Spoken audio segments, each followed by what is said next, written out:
Sarong lalaki ang nadukayang nagpapataw-pataw sa salog sakop kan Barangay Bolo, Matnog, Sorsogon, alas 6 nin aga ka nagkaaging Biyernes, Setyembre 20. Pigbisto ang biktima na si Francisco Presnido, nasa tamang edad, coconut farmer as residente ka na sabing lugar. Sigun kay Police Captain Jonathan Hapa, ang hepe kan Matnog MPS, Setyembre 19 kan mapabaretang nawawala ang biktima, na huring nahiling na nakikiinuman sa iyang pamangkin sa parehong man na barangay. Pasado alas 6 ninbanggi kan maghali na subot ini sa inuman, alagad dain na nakauli pa sa indang residensya.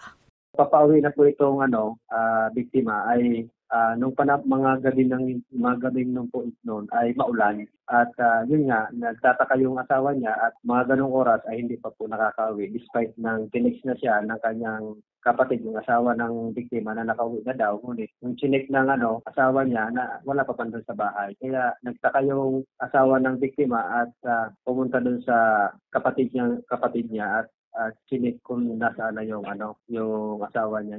Nung papunta siya doon sa may tulay, sinasabi kong tulay na gamit lang yung kawayan, ay nakita doon yung tsinelas ng asawa niya. At sinususpitsahan nila na baka nalaglag ito sa kalasingan, yung asawa niya nalaglag sa ilog.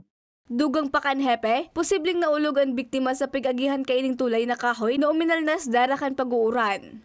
Wala man po yung foul play, wala mong ibang dahilan, kundi yun po ang natin lumalabas sa investigasyon, lalo na po, ganun din yung paniniwala ng mga kamag-anak. Katakod ka ini, liwat na nagpatanid ang PNP, urog na sa mga personang nasa impluensya nin alak na kunda ipa kayang maguli, mas maray pang paingaluan na muna, nga ni makaibitar sa mga siring na insidente.